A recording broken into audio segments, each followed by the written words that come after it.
Welcome to our channel Praveen study point. आज हम पढ़ने वाले हैं हिंदी का क्लास 11th का चैप्टर दोहावली, जिसके रचयिता हैं गोस्वामी तुलसीदास जी।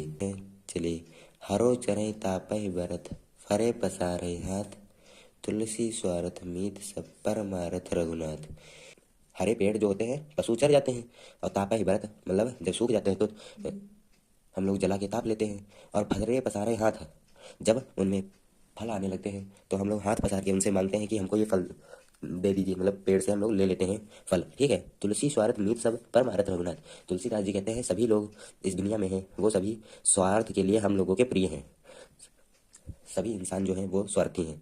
सिर्फ कहते हैं तुलसीदास जी जो हमारे रघुनाथ हैं, परमार रघुनाथ मतलब जो हमारे श्री राम जी हैं, सिर्फ वही एक स्वार्थ के लिए नहीं अपने भक्त से सच्चा प्रेम करते हैं। उनके मन में किसी भी प्रकार का स्वार्थ नहीं है, वो अपने भक्त से सच्चा प्रेम करते हैं। तो ये हमारे पहले दोहे का अर्थ था। अब दूसरे दोहे का अर्थ पढ़ते हैं। मान राखिबो मांगिबो, पिय सो नित नवने हूँ, तुलसी तीनों तब फबे जो चातक मतले हूँ।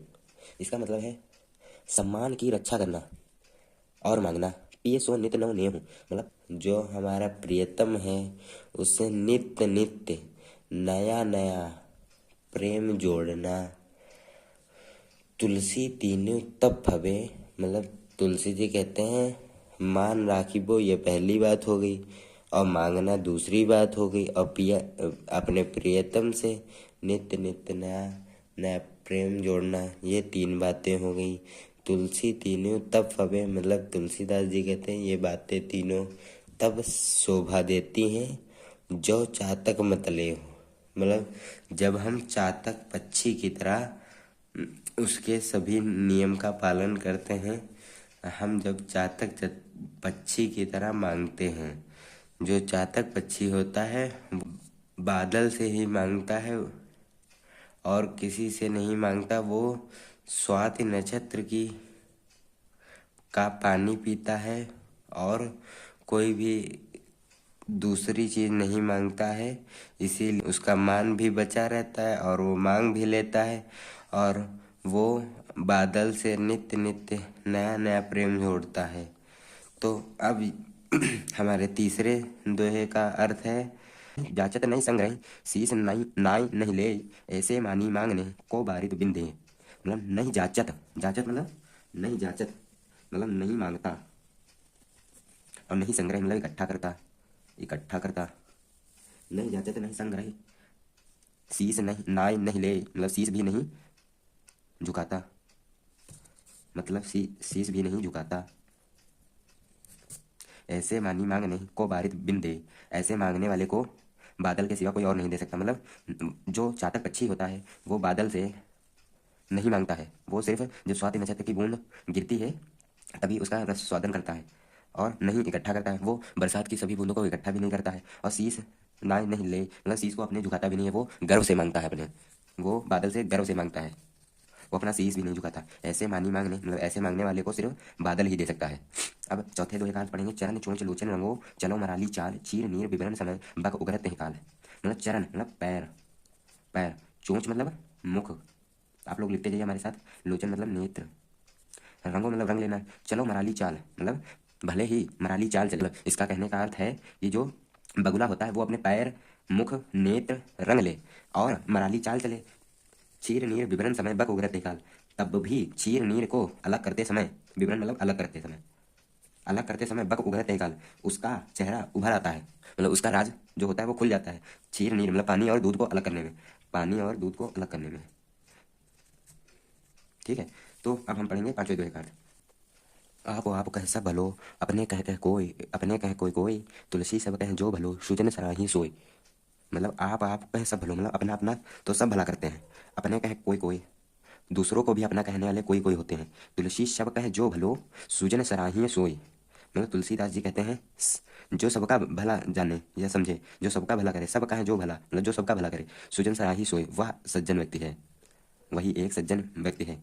ग्रह भेषज जल भव पवन पट पाय कुजोग सुजोग, होय कुबस्तु सुबस्तु जग लाख लखै सुलक्षण लोग। तो तुलसीदास जी कहते हैं ग्रह, ग्रह मतलब नक्षत्र, जैसे मंगल होता है, शनि होता है, बुध होता है, वैसे ही। और भेषज मतलब दवाई, जल, जल तो आप जानते हैं पानी, पवन मतलब वायु, पट मतलब वस्त्र, पाय कुजोग सुजोग मतलब कुजोग सुजोग, पाय कुजोग सुजोग मतलब उसको अच्छा पाने वाले और उसको बुरा पाने वाले।